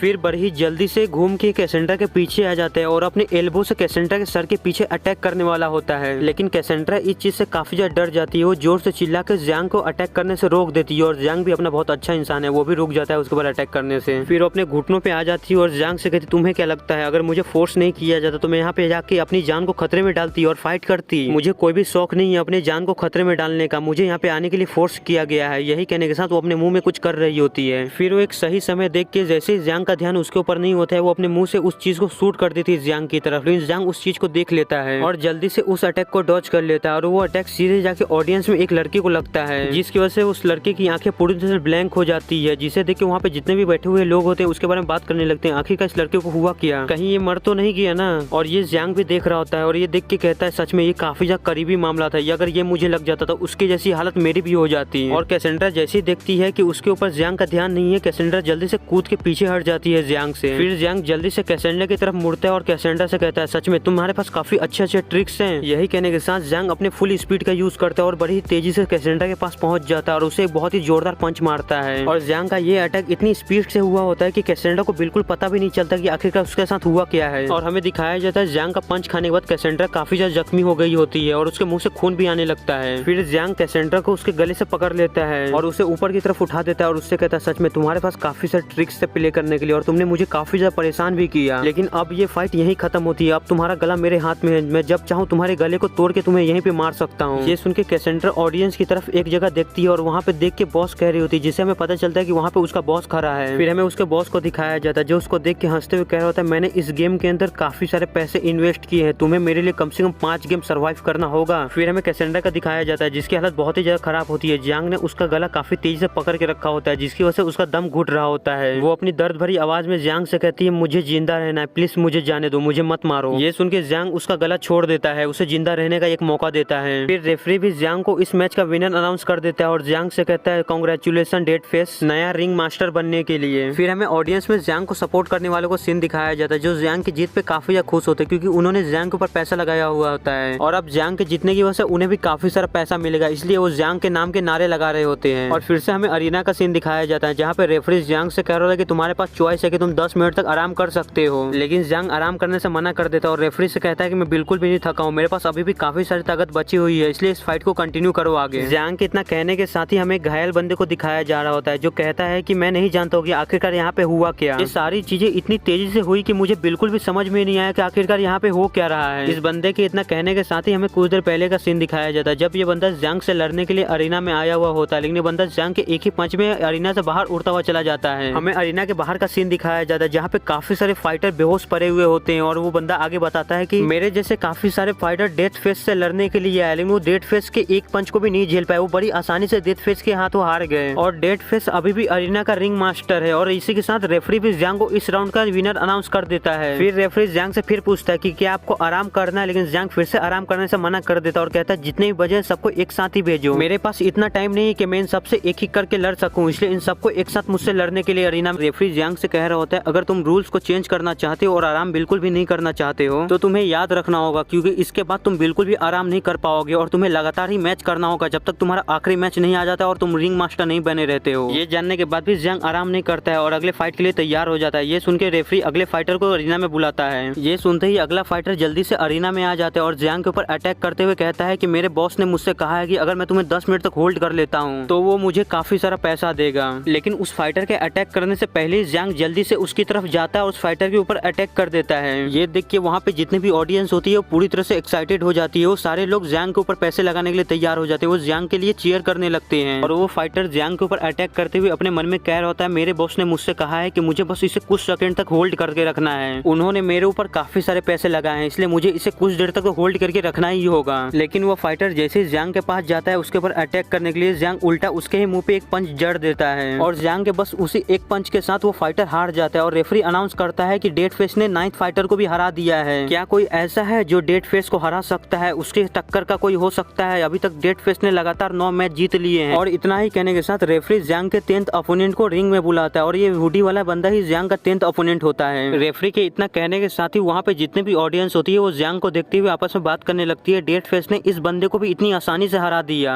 तुम्हें क्या लगता है डेड फेस अपने लास्ट अपोनेंट को कितने टाइम में हरा देगा? ये सुन के दूसरा बंदा कहता है डेड फेस का चाहे लास्ट अपोनेंट कोई भी हो उसके हाथों हार ही जाएगा, मैं तो अपना सारा पैसा डेड फेस पे ही लगाने वाला हूँ क्योंकि मुझे पता है लास्ट में वही जीतेगा। ये सुन के दूसरा बंदा कहता है नहीं नहीं ये डेड फेस का लास्ट मैच है, मुझे लगता है कि ये लास्ट बंदा काफी ज्यादा स्ट्रॉन्ग होने वाला है, मुझे लगता है कि लास्ट मैच काफी ज्यादा इंटरेस्टिंग होने वाला है। ये सुन के वो दूसरा बंदा कहता है तो चलो देखते हैं कि कौन आखिरी में जिंदा रहता है। और इसी के साथ जियांग का अपोनेंट अरीना में आ जाता है और जियांग अपने अपोनेंट को देख के अपने मन में कहता है ये तो प्रेसिडेंट फूची का आदमी है। फिर वो उस बंदे से पूछता तुम तो प्रेसिडेंट फूची के आदमी हो ना? ये सुन के वो बंदा कहता है हाँ मैं उसका आदमी था, लेकिन तुम्हारी वजह से उसने मुझे लात मार के बाहर निकाल दिया, इसकी वजह से मैं तुम्हारे राइवल के रूप में यहाँ पे आया हूँ ताकि मैं अपनी बेइज्जती का बदला ले सकूँ और तुम्हें जान से मार सकूँ। ये सुन के जियांग उस बंदे को घूरता है और अपने मन में कहता है ये बंदा इतना भी ज्यादा सिंपल नहीं है, इसके अंदर से जो ऑरा निकल रहा है ये इतना भी ज्यादा कमजोर नहीं है, लगता है कि मेरे लिए ये मैच इतना भी ज्यादा आसान नहीं होने वाला है। जियांग के इतना सोचने के साथ ही रेफरी इस फाइट को स्टार्ट कर देता है और रेफरी जैसे इस फाइट को स्टार्ट करता है वो बंदा जो अपने ऊपर रोप पहन के आया हुआ होता है वो जल्दी से निकाल के जियांग की तरफ फेंकता है। ये देख के जियांग उस बंदे से कहता है तुम मैच के स्टार्ट होते ही इतनी घटिया ट्रिक मेरे पे आजमाना चाहते हो? यही कहने के साथ वो अपने हाथ से मार के उस रोप को साइड कर देता है। जियांग जैसे ही अपने हाथ से उस रोप को साइड करता है हमें दिखाया जाता है वो बंदा उस रोप के पीछे ही छुपा हुआ होता है और रोप के साइड हटते ही वो जल्दी से जियांग के ऊपर अटैक कर देता है। लेकिन जियांग ने इस चीज को पहले ही सेंस कर लिया होता है कि वो बंदा ऐसी कोई डर्टी ट्रिक का यूज करेगा उसके ऊपर, इसलिए उस चीज के लिए पहले से तैयार होता है वो, और वो जल्दी से अपने हाथ को सामने लग के उसके पंच को ब्लॉक कर लेता है और ब्लॉक करने के बाद उस बंदे से कहता है तुम्हें क्या लगा था मैं तुम्हारी इस घटिया से ट्रिक में फंस जाऊंगा क्या? तुम्हें इस चीज का खामियाजा भुगतना होगा। लेकिन वो फाइटर इतना भी ज्यादा कमजोर नहीं होता है, उसकी कॉम्बैट स्किल काफी ज्यादा अच्छी होती है। वो फिर से जियांग के ऊपर अटैक करता है लेकिन जियांग फिर से जल्दी से उसके अटैक को डॉच कर लेता है और अपने मन में सोचता है इस बंदे की ऑफेंसिव स्किल सच में काफी ज्यादा स्ट्रॉन्ग और खतरनाक है, मुझे इसको डॉच करते रहना होगा, अगर इसका एक भी पंच मुझे सही से हिट कर गया तो मेरी बॉडी काफी ज्यादा जख्मी हो सकती है। जियांग को अपने हमलों से बस ऐसे डॉज करते हुए देख के वो बंदा जियांग को हंसते हुए कहता है तुम कब तक मेरे हमलों को ऐसे डॉज करते रहोगे, मैं तुम्हें जल्दी ही भगवान के पास भेज दूंगा। यही कहने के साथ वो बंदा फिर से बड़ी ही तेजी से जियांग के सर के ऊपर अटैक करता है, लेकिन जियांग फिर से उसके अटैक को डॉज कर लेता है। एपिसोड में आगे बढ़ने से पहले मैं मिस्टर संजय जादव को शाउट आउट देना चाहूंगा जिन्होंने हमारा मेंबरशिप लिया है। Thank you mister Sanjay Jadhav, आपने हमारा मेंबरशिप लिया। अगर आप लोग भी मेरे चैनल का मेंबरशिप लेते हैं तो मैं अपने वीडियो में आपके नाम का शाउट आउट दूंगा और इससे मेरी थोड़ी बहुत मदद भी हो जाएगी। इसलिए प्लीज जो भी मेंबरशिप को ले सकता है प्लीज लेके मेरी थोड़ी बहुत मदद कर दीजिए। चलिए वीडियो को आगे कंटिन्यू करते हैं। जियांग जैसे ही उस फाइटर के अटैक को फिर से डॉज करता है, वो फाइटर ये देख के काफी हैरान हो जाता है क्योंकि जियांग बार बार उसके अटैक को डॉज कर रहा होता है। वो फाइटर अपने मन में कहते हैं आखिरकार इस बंदे की रिएक्शन स्पीड कितनी ज्यादा तेज है कि ये बंदा बार बार मेरे अटैक को डॉज कर पा रहा है। फिर जियांग अटैक को डॉज करने के बाद जियांग भी बड़ी तेजी से अपने पैर से उस बंदे के पेट के ऊपर निशाना लगा के अपने पैर से अटैक करता है। जियांग का ये अटैक काफी ज्यादा तेज होता है, लेकिन फिर भी वो बंदा जियांग के उस अटैक को बड़ी आसानी से ब्लॉक कर लेता है और जियांग के अटैक को ब्लॉक करने के बाद वो बंदा बड़ी ही जल्दी से जियांग के पैर को पकड़ लेता है और उसके ऊपर अटैक करते हुए जियांग से कहता है तुम भले ही काफी ज्यादा पावरफुल लेकिन तुम्हारे पास फाइटिंग एक्सपीरियंस काफी ज्यादा कम है, तुम्हें नहीं पता कि कैसे लड़ना है फाइटिंग के अंदर। जियांग भी इस चीज की वजह से काफी ज्यादा परेशान हो जाता है। वो कहता है अगर इसका अटैक मेरे पैर पे लगा तो मेरा पैर पूरी तरह से टूट जाएगा। यही कहने के साथ जियांग बड़ी ही जल्दी से अपने दूसरे पैर से उस बंदे के ऊपर अटैक करता है, जिसकी वजह से उस बंदे को अपने दूसरे हैंड से उसके अटैक को रोकना पड़ता है। तो इसकी वजह से वो बंदा जियांग के पैर के ऊपर अटैक नहीं कर पाता है, जिसकी वजह से वो बंदा और भी ज्यादा गुस्सा हो जाता है। वो जियांग से कहता है तुम मुझे सच में काफी ज्यादा गुस्सा दिला रहे हो, तुम सच में मरना चाहते हो मेरे हाथों से। यही कहने के साथ वो बंदा जियांग को पकड़ के बहुत ही तेज से हवा में घुमाने लगता है और जियांग अपने मन में सोच रहा होता है मुझे इसे देख के लग रहा है कि इसने कोई ड्रग लिया है जिसकी वजह से इसकी ताकत और स्पीड काफी ज्यादा बढ़ गई है। अभी तक मैंने जितना भी अपने अपोनेंट से लड़ा है ये उन सबसे काफी ज्यादा स्ट्रॉन्ग और अलग है। और इसकी सबसे खतरनाक बात तो ये है इसके पास काफी ज्यादा फाइटिंग एक्सपीरियंस है, इसकी कॉम्बैट एबिलिटी भी उतनी ही ज्यादा हाई है। जियांग इतना कह रहा था कि तभी वो बंदा जियांग को हवा में फेंक देता है, लेकिन जियांग हवा में ही गुलाटियां खाते हुए बड़े ही स्टाइल से जमीन पे लैंड करता है। जमीन पे लैंड करने के बाद अपने मन में कहता है मुझे इस बंदे के फाइटिंग स्टाइल को समझना होगा, अगर मैंने इसके फाइटिंग स्टाइल को समझ लिया तो मैं बड़ी आसानी से इस बंदे को हरा पाऊंगा। इसी के साथ हमें ऑडियंस को दिखाया जाता है जो जियांग के इतने अच्छे लैंडिंग को देख के उसे 10 में से 10 नंबर देते हैं और जियांग के नाम के नारे लगाने लगते हैं। फिर जियांग कहता है मैंने बहुत इसके अटैक को डॉज कर लिया और बहुत बच लिया, अब मेरी बारी है अपने गेम को स्टार्ट करने की और इसके ऊपर अटैक करने की। जियांग को ऐसे एक जगह खड़ा हुआ देख के और उसे मुस्कुराते हुए देख के वो फाइटर जियांग से कहते हैं आखिरकार तुम हंस क्यों रहे हो। यही कहने के साथ वो बंदा बड़ी तेजी से जियांग के ऊपर अटैक कर देता है, लेकिन जियांग डिसाइड करता है कि इस बार वो उसके अटैक को डॉज नहीं करेगा। वो पूरी तरह से तैयार होता है उसके अटैक को अपने ऊपर लेने के लिए और अपने मन में कहता है मैंने जो इतनी कड़ी ट्रेनिंग की थी चलो अब उसके नतीजे को देखने का समय आ गया है। यही कहने के साथ जियांग अपने हाथ में Q and blood transfer move का यूज करता है, जिसकी वजह से जियांग के हाथों में एनर्जी आ जाती है और जैसे उस बंदे का अटैक जियांग के ऊपर लगता है जियांग बड़ी आसानी से अपने हाथों से उस अटैक को रोक लेता है। ये देख के उस बंदे के पूरी तरह से होश उड़ जाते हैं। वो बंदा कहता है आखिरकार ऐसा कैसे हो सकता है, वो इतनी आसानी से मेरे अटैक को कैसे रोक सकता है। जियांग कहता है देख के लगता है कि मेरा ये मूव काम कर रहा है। हमें दिखाया था जियांग के बस अटैक ब्लॉक करने से उस बंदे के पैर बहुत ही बुरी तरह से कांप रहे थे। वो बंदा अपने मन में कहता है मैंने जैसे उस बंदे के ऊपर अटैक किया मेरे पैर में मुझे ऐसा फील हुआ जैसे मैंने कंक्रीट के पिलर के ऊपर अटैक किया है। मैंने जो ड्रग लिया है वो भी इस दर्द को सप्रेस नहीं कर पा रहा है, आखिरकार इसका हाथ इतना ज्यादा स्ट्रॉन्ग कैसे हो गया अचानक। आगे जियांग एक डिफेंसिव स्टेंस ले लेता है और उस बंदे से कहता है चलो अब मेरे इस हार्ड डिफेंस को तोड़ के दिखाओ, मैं भी देखता हूँ तुम मेरे इस डिफेंस को कैसे तोड़ते हो। ये सुन के उस बंदे को काफी ज्यादा गुस्सा आता है। वो बंदा बड़ी तेजी से जियांग के ऊपर अटैक करने के लिए आगे बढ़ता है और आगे बढ़ते हुए अपने मन में कह रहा होता है मैं इस चीज को ऐसे ही नहीं चलने दे सकता और देख के लगता है कि मुझे अपने किलिंग मूव को यूज करना ही होगा। अगर तुम्हारा हाथ इतना ज्यादा स्ट्रॉन्ग है और तुम्हारा डिफेंस इतना ज्यादा स्ट्रॉन्ग है तो मैं तुम्हारे सामने अटैक करने की जगह मैं तुम्हारे पीछे से अटैक करना पसंद करूंगा। यही कहने के साथ वो बंदा बड़ी तेजी से जियांग के बाजू से गुजर जाता है और जल्दी से जियांग के पीछे आ जाता है और ये देख के तो जियांग भी हैरान हो जाता है। वो अपने मन में कहता है नहीं मुझे जल्दी से यहाँ से निकलना होगा, अगर इसने मुझे पकड़ लिया तो मैं काफी बड़ी मुसीबत में पड़ जाऊंगा। जल्दी वहाँ से निकलने की कोशिश करता है, लेकिन जियांग के रिएक्ट करने से पहले ही वो फाइटर जियांग का गला पकड़ लेता है और जियांग से कहता है मेरी ग्रिप काफी ज्यादा मजबूत है, तुम कभी भी मेरी ग्रिप से बच के नहीं निकल पाओगे। अगर मैं किसी को एक बार पकड़ लेता हूँ तो कभी भी मेरी ग्रिप से बच के नहीं निकल पाता है और मैं तुम्हारे गले को तब तक दबाता रहूंगा जब तक तुम हार नहीं मान लेते हो या तुम सांस लेना बंद नहीं कर देते हो। ये सुन के जियांग को काफी ज्यादा गुस्सा आता है। वो उसकी ग्रिप से निकलने की कोशिश करता है, लेकिन उसकी ग्रिप काफी ज्यादा मजबूत होती है, वो उसकी ग्रिप से नहीं निकल पा रहा होता है। ये देख के जियांग अपने मन में कहता है मुझे धीरे धीरे ऐसा फील हो रहा है कि मेरी बॉडी कमजोर से कमजोर होती जा रही है, मुझे जल्दी ही कुछ करना होगा। फिर वो फाइटर जियांग को पीछे से कहता है तुम इतने भी ज्यादा कमजोर नहीं हो, तुमने काफी अच्छी कोशिश की मेरी ग्रिप से निकलने के लिए, लेकिन इतनी ताकत काफी नहीं है मेरी ग्रिप से निकलने के लिए। इसी के साथ हमें ऑडियंस को भी दिखाया जाता है जो जियांग की ये हालत देख के काफी ज्यादा हैरान होते हैं। वो कह रहे होते हैं आखिरकार डेड फेस की ये हालत कैसे हो सकती है, वो तो इतना ज्यादा पावरफुल था। मुझे तो लगता है कि मैंने इस बार डेड फेस के ऊपर पैसे लगा के काफी बड़ी गलती कर दी है। फिर दूसरा बंदा कहता है सच में उसका ओपोनेंट काफी ज्यादा पावरफुल है, अब काफी ज्यादा लेट हो गया है हमारे बेट को चेंज करने के लिए। इसी के साथ हमें फिर से ज़्यांग और उस फाइटर के फाइट का सीन दिखाया जाता है, जहाँ पे ज़्यांग काफी ज्यादा कोशिश कर रहा होता है उसके ग्रिप से निकलने की,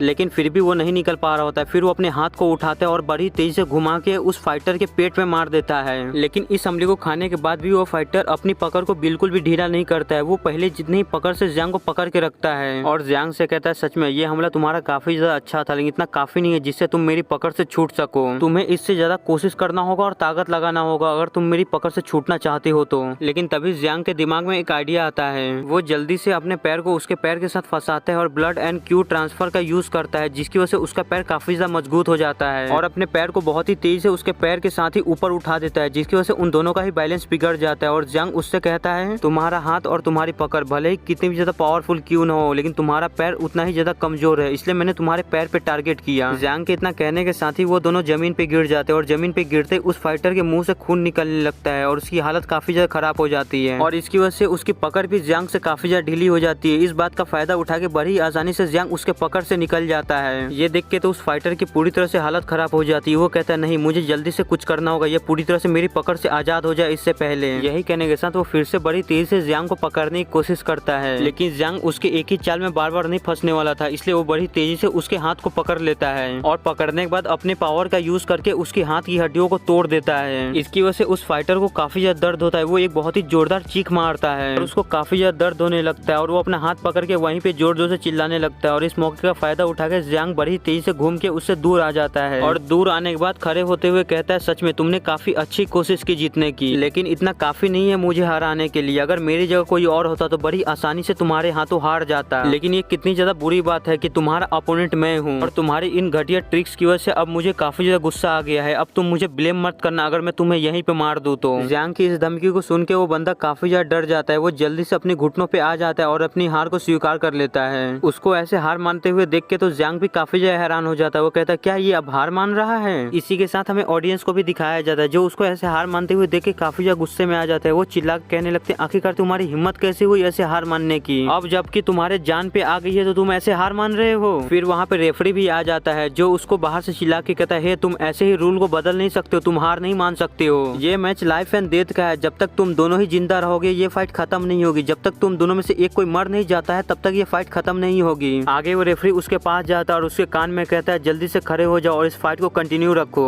अगर तुम फाइट करते रहते हो तो तुम्हारे पास जिंदा रहने का एक मौका है, अगर तुम हार मान के यहाँ से चले जाते हो तो तुम्हें क्या लगता है बॉस तुम्हें जिंदा छोड़ेंगे। ये सुनकर तो उस बंदे के पूरी तरह से होश ही उड़ जाते हैं। आगे वो रेफरी ज़्यांग से कहता है इस फाइट में कोई भी हार नहीं मान सकता है, जब तक तुम दोनों में से कोई भी एक जिंदा रहेगा ये फाइट चलती ही रहेगी। वो रेफरी ज़्यांग को इतना कहता है कि तभी ज़्यांग उस रेफरी को पीछे देखने को कहता है। ये सुनकर वो रेफरी जैसे पीछे मुड़ के देखता है तो हमें दिखाया जाता है वो फाइटर जल्दी से उस रेफरी का गला पकड़ता है और अपने सर से उसके सर को टकरा देता है और आगे उस रेफरी से कहता है तुम लोग बाहर में जाओ, तुम लोग क्या चाहते हो मैं इस फाइट को आगे कंटिन्यू रखूं और यहीं पे रिंग में मारा जाऊं। मैं इस फाइट को आगे बिल्कुल भी कंटिन्यू नहीं करने वाला हूँ। उस फाइटर के इतना कहने के साथ ही हमें उस रेफरी को दिखाया जाता है जिसकी हालत काफी ज्यादा खराब हो गई होती है, उसके नाक से खून आने लगता है। इसकी वजह से वो रेफरी काफी ज्यादा गुस्से में आ जाता है। वो उससे कहता है बस बहुत हो गया तुम्हारा, तुम सच में पागल हो गए हो। यही कहने के साथ वो रेफरी अपने पीछे से अपनी गन को निकालने लगता है, लेकिन तभी वो देखता है कि उसकी गन उसके पास नहीं है। ये देख के वो काफी ज्यादा हैरान हो जाता है, लेकिन तभी वो फाइटर बड़ी जल्दी से उस रेफरी का गला पकड़ लेता है और उसी की गन उसके सर पे लगा देता है और उस रेफरी से कहता है क्या तुम इस गन को ढूंढ रहे थे, लेकिन तुम्हारी गन तो अब मेरे पास है, इसलिए तुम बिल्कुल भी हिलने की कोशिश मत करना वरना मैं तुम्हारा सर उड़ा दूंगा। इसी के साथ हमें ऑडियंस को भी दिखाया जाता है जो इस चीज को देख के पूरी तरह से शॉक होते हैं। वो कह रहे होते हैं आखिरकार ये कर क्या रहा है, ये तो पूरी तरह से पागल हो गया है। और इस चीज को ज़्यांग भी देख रहा होता है और वो कहता है देखने से लगता है कि ये गन की नोक पे यहाँ से भागना चाहता है, लेकिन यहाँ पे इससे बड़ा बेवकूफ कोई भी नहीं है। ये नहीं देख रहा है कि ये चारों तरफ से घिरा हुआ है, ये यहाँ से इस तरह जिंदा बच के कभी भी नहीं निकल पाएगा। ज़्यांग के इतना कहने के साथ ही हमें दिखाया जाता है उसको चारों तरफ से गार्ड्स ने घेर लिया होता है और उसे गन नीचे करने को कह रहे होते हैं और वो रेफरी भी कह रहा होता है तुम यहाँ से मुझे जाने दो और अपने आप को सरेंडर कर दो, तो मैं बॉस को कहूंगा कि वो तुम्हें जिंदा छोड़ दे। ये सुन के वो फाइटर कहता है क्या तुम मुझसे मजाक कर रहे हो, मुझे अच्छी तरह से पता है अगर मैं तुम्हें यहाँ से जाने भी दूंगा फिर भी बॉस मुझे जिंदा नहीं छोड़ेंगे। वो इतना कहता है कि तभी हमें दिखाया जाता है ज़्यांग बड़ा ही आराम से चलते हुए उसकी तरफ जाने लगता है। ये देख के वो फाइटर जल्दी से अपनी गन ज़्यांग की तरफ कर देता है और ज़्यांग से कहता है क्या तुम मरना चाहते हो, अगर तुमने एक कदम भी आगे बढ़ाया तो मैं तुम्हें गोली मार के यहीं पे मार दूंगा। लेकिन जियांग उसकी बातों को पूरी तरह से इग्नोर कर देता है। वो बड़ी तेजी से दौड़ते हुए उसकी तरफ जाने लगता है। इस चीज को देख के तो फाइटर भी हैरान होता है, लेकिन फाइटर कुछ कर पाता उससे पहले ही जियांग उसके पास पहुंच जाता है और अपनी हाथ को उसके गन की तरफ बढ़ा देता है और जल्दी से उसके गन को पकड़ लेता है। ये देख के उस फाइटर को काफी ज्यादा गुस्सा आता है। वो जियांग को गाली देने लगता है। फिर जियांग उस फाइटर के हाथ को पकड़ के उसके हाथ से गन को छुड़ा देता है। फिर वो उसके हाथ को मोड़ के उसके हाथ को तोड़ देता है, जिसकी वजह से उस फाइटर को काफी ज्यादा दर्द होता है। वो एक बहुत ही जोरदार चीख मारता है और इस दर्द को फाइटर बिल्कुल भी नहीं सह पाता और वहीं पे गिर के मारा जाता है और इस फाइटर का किस्सा यहीं पे खत्म हो जाता है। और उस फाइटर के मरते ही वहाँ पे जितने भी गार्ड होते हैं वो जल्दी से अरीना की तरफ आने लगते हैं और जियांग को उनकी मदद करने के लिए शुक्रिया कहते हैं। और जियांग ने जो उसे एक ही मूव में मार दिया होता है उसके लिए उसकी तारीफ भी करते हैं। ये सुन के जियांग कहता है बस मैं आप लोग की मदद करना चाह रहा था। और इस चीज को देख के प्रेसिडेंट फूची भी अब चैन की सांस लेते हैं। वो कहते हैं चलो फाइनली अब ये खत्म हो गया। और वहाँ पे जितने भी ऑडियंस होती है वो जियांग के नाम के नारे लगाने लगती है। वो कहती है डेट फेस सच में तुम काफी ज्यादा ऑसम हो, तुम सच में काफी ज्यादा ताकतवर हो। और रेफरी फिर जियांग को इस 10th मैच का विनर अनाउंस कर देता है। और फिर हमें कुछ देर बाद का सीन दिखाया जाता है जहाँ पे प्रेसिडेंट और जियांग एक जगह खड़े होते हैं और प्रेसिडेंट जियांग से कह रहे होते हैं इस मैच का जो रिवॉर्ड था वो 2 लाख येन था और जो हमने बेटिंग करके जीती है उसमें से तुम्हारे हिस्से को मिला के टोटल होता है 1.5 मिलियन येन। ये सुन के जियांग अपने मन में कहता है इन सारी चीजों को खत्म हो जाने के बाद मुझे कोई रास्ता ढूंढना होगा जिससे मैं इन सारे पैसे को अपनी मदर और अपनी छोटी बहन के पास भेज सकूं। आगे प्रेसिडेंट और जियांग वहां से जाने लगते हैं और प्रेसिडेंट जियांग से कह रहे होते हैं इस क्रूअल गेम का यही रूल है, यहाँ जो जीतता है वही यहाँ से सब कुछ लेके जा सकता है और जो नहीं जीतता है वो यहाँ पे मारा जाता है। ये सुन के जियांग अपने मन में कहता है इस जंगली खेल का यही नियम है, यहाँ जो जीतता है वही सब कुछ है, यहाँ बस जीतना ही मायने रखता है चाहे तुम किसी भी तरह जीतो। में कैसेंड्रा को दिखाया जाता है जिसे एक फाइटर ने पकड़ के गले से उठाया हुआ होता है और उससे कह रहा होता है मैंने तुम्हारी सारी ट्रिक्स पहले ही देख ली है, इसलिए तुम्हारी कोई भी ट्रिक्स मुझ पे काम नहीं आने वाली है, अब तुम मेरे हाथों से यहीं पे मरने वाली हो। इसी के साथ हमें जियांग को दिखाया जाता है जो इस सारी फाइट को एक जगह से खड़ा होकर देख रहा होता है, लेकिन उसे बिल्कुल भी इस फाइट में मजा नहीं आ रहा होता है और वो प्रेसिडेंट से कहता है ये सब कितना ज्यादा बोरिंग है, चलो हम कहीं और चलते हैं, ये सब मुझे बिल्कुल भी देखने में मजा नहीं आ रहा है। ये सुन के प्रेसिडेंट कहते हैं अच्छा तुम्हें इन सारी चीजों में मजा नहीं आ रहा तो चलो हम यहाँ से चलते हैं, हम कहीं और जाते हैं, और वैसे भी अब तुम्हें इन सारी फाइटों को देखने का कोई भी जरूरत नहीं है। प्रेसिडेंट के इतना कहने के साथ ही हमारा सीन चेंज होता है। हमें जियांग को दिखाया जाता है जो अपनी ट्रेनिंग कर रहा होता है किसी के साथ और ट्रेनिंग करते हुए अपने सामने वाले अपोनेंट से कह रहा होता है मैंने सारे 40 स्टैंड्स को सीख लिया है जो तुमने मुझे सिखाया था।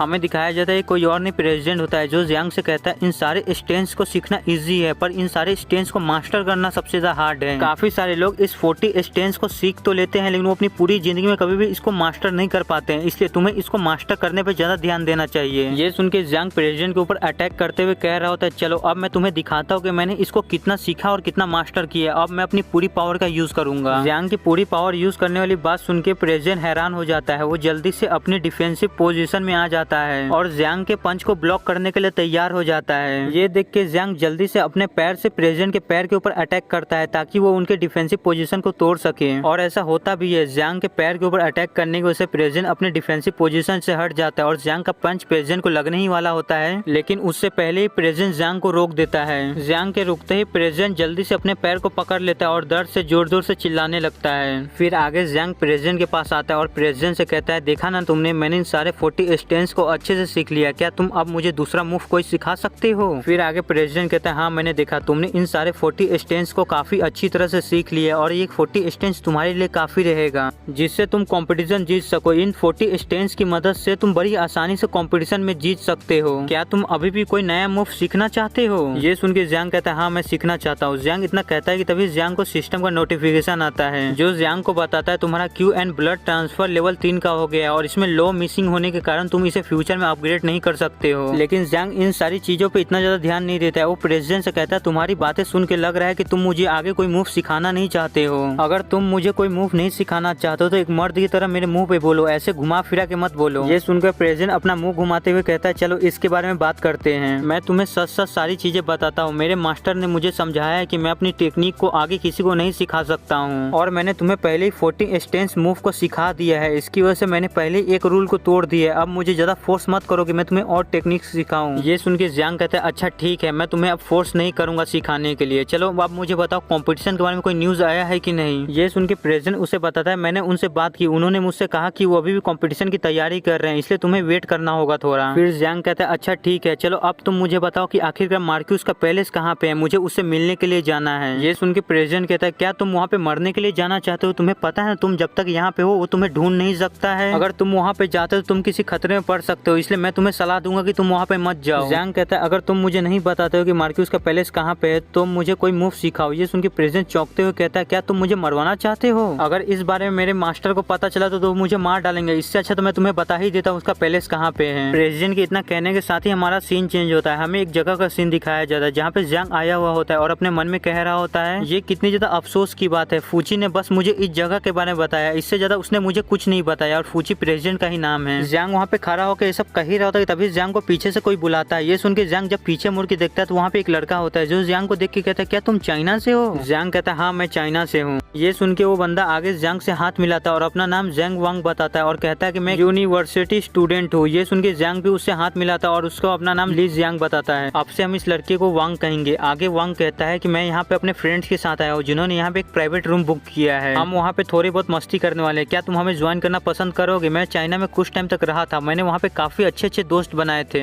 इसलिए मुझे वहाँ के लोग काफी ज्यादा पसंद है। ये सुन के ज़्यांग अपने मन में कहता है मैं यहाँ पे मजे करने के लिए नहीं आया हूँ, लेकिन इस लड़के को मैं कैसे समझाऊँ, ये मुझे जबरदस्ती अपने साथ लेके जाना चाहता है। ज़्यांग वांग को मना करने की काफी ज्यादा कोशिश करता है लेकिन वांग नहीं मानता है, वो ज़्यांग को अपने साथ लेके चला ही जाता है। और इसी के साथ हमें सीधा रूम का सीन दिखाया जाता है जहाँ पे वांग आते ही सबसे कहता है कि मैं अपने साथ एक नए दोस्त को लेके आया हूँ, लेकिन वहाँ पे कोई भी उसकी बातों पे ज्यादा ध्यान नहीं देता है, वो सब अपने मजे कर रहे होते हैं। फिर आगे वांग कहता है कि सिस्टर जीव मैं आपका बैग लेके आ गया हूँ। ये सुनकर वो लाल कपड़े वाली लड़की कहती है ठीक है तुम उस बैग को साइड में रख दो और कोई जगह ढूंढ लो बैठने के लिए। आगे साइड में खड़ी एक लड़की उस लाल कपड़े वाली लड़की जिसका नाम जीव होता है उसे आगे कहते है तुम्हारा कजन इतना ज्यादा गरीब है और अपना दोस्त भी इतना ज्यादा गरीब बनाता है। ये सुन के जीव कहती है इसके बारे में भूल जाओ, वैसे भी वो मेरा कजन है और वो आज का बिल भर रहा है। और इसी के साथ ज़्यांग और वांग एक जगह जाके बैठ जाता है जहाँ वांग 2 बियर लेके आता है और एक बियर ज़्यांग को देता है और ज़्यांग से कहता है मैं आज काफी ज्यादा खुश हूँ कि मैं तुमसे मिला। यही कहने के साथ वो दोनों ही चीयर्स करते हैं और ज़्यांग उसको देखते हुए अपने मन में सोच रहा होता है ये लड़का काफी ज्यादा अच्छा है लेकिन इतना ज्यादा ही बेवकूफ भी है। आगे ज़्यांग वांग से पूछता है क्या वो सब तुम्हारे क्लासमेट्स हैं? ये सुनकर वांग बताता है वहाँ पे जो खड़ी होकर गाना गा रही है वो मेरी कजन है और वो जो बाकी सारे वो मेरे क्लासमेट है। मैं यहाँ पे अपनी सिस्टर जीव के साथ आया, वो मेरा काफी ज्यादा ध्यान रखती है। मैं कुछ टाइम पहले ही यहाँ पे आया हूँ और वो मेरा काफी ज्यादा ध्यान रखती है, वो अपने फ्रेंड्स के साथ मुझे फन करने के लिए हमेशा लेके जाती है और क्योंकि मैं पढ़ाई में काफी ज्यादा खराब हूँ इसकी वजह से मुझे अपने घर के इधर किसी भी यूनिवर्सिटी में एडमिशन नहीं मिला, इसलिए मुझे यहाँ पे आना पड़ा। ये सुनकर ज़्यांग वांग के पास जाता है और उससे पूछता है क्या तुम अपनी सिस्टर जीव को पसंद करते हो? ये सुनकर वांग शर्मा जाता है और फिर जल्दी से मुंह घुमा लेता है और कहता है नहीं नहीं ऐसा कुछ भी नहीं है, तुम ऐसी बातें करना बंद करो। ये सुन के ज़्यांग अपने मन में कहता है ये लड़का इतना ज्यादा सिंपल है कि कोई भी इसका दिमाग बड़ी आसानी से पढ़ सकता है। ज़्यांग इतना कहता है कि तभी वहाँ पे एक पीले बाल वाली लड़की वांग को अपने पास बुलाती है। ये सुनकर वांग उसके पास जाने लगता है और ज़्यांग से कहता है कि वो लोग मुझे बुला रहे हैं, मुझे उनके पास जाना होगा। ये सुनकर ज़्यांग कहता है ठीक है तुम जाओ। फिर वांग अपनी सिस्टर जीव के पास चला जाता है। जैसे ही वांग अपनी सिस्टर जीव के पास जाता है सिस्टर जीव वांग से कहती है मैंने सुना है कि तुम मेहमानों के साथ काफी अच्छा बर्ताव करते हो, इसलिए मैं घर से तुम्हारे लिए एक बहुत ही अच्छा गिफ्ट लेके आई हूँ। जीव के इतना कहने के साथ ही वहाँ पे एक लड़का एक शराब लेके आ जाता है और वांग से कहता है ये शराब काफी ज्यादा अच्छा है, मुझे ये शराब लाने में काफी ज्यादा दिक्कत हुई, मैं लेके आया तुम्हारे लिए शराब। ये सुनकर वांग उस लड़के को मना करने लगता है और कहता है कि मैंने पहले ही काफी ज्यादा बियर पी ली है, इसलिए मैं अब और शराब नहीं पी सकता हूँ। लेकिन ये लड़का नहीं मानता है। ये लड़का गिलास में शराब भरते हुए कह रहा होता है ये शराब काफी ज्यादा अच्छा है, तुम एक बार ट्राई करके देखो, चलो मैं तुम्हें ये शराब पिलाता हूँ। और इन सारी चीजों को होते हुए ज़्यांग एक जगह से नोटिस कर रहा होता है लेकिन वो कुछ नहीं कहता है अभी। फिर वो लड़का जबरदस्ती वांग को शराब पिलाने के लिए उसके पास जाने लगता है। ये देख के वांग उसको काफी ज्यादा मना करता है कि मैं शराब नहीं पी सकता हूँ, लेकिन वो लड़का बिल्कुल भी वांग की बात नहीं सुनता है। वो वांग से कहता है अगर तुमने आज ये शराब नहीं पी तो फिर मुझे कभी भी अपना चेहरा मत दिखाना। यही कहने के साथ वो लड़का जबरदस्ती वांग को शराब पिलाने के लिए जाने लगता है, लेकिन तभी वांग पीछे से आता है और उस लड़के के हाथ से गिलास को गिरा देता है और उससे कहता है अगर वो शराब नहीं पीना चाहता तो तुम उससे जबरदस्ती क्यों कर रहे हो? अगर एक बार उसने तुम्हें मना कर दिया कि वो नहीं पीना चाहता है तुम्हें उसके साथ जबरदस्ती नहीं करनी चाहिए। ये सुनकर वो लड़का पीछे मुड़ के देखता है और ज़्यांग को गाली देता है और ज़्यांग पे अटैक कर देता है और अटैक करते हुए कह रहा होता है आखिरकार तुम्हारी हिम्मत कैसे हुई ऐसा करने की, आज मैं तुम्हें इसके लिए एक अच्छा सबक सिखाऊंगा।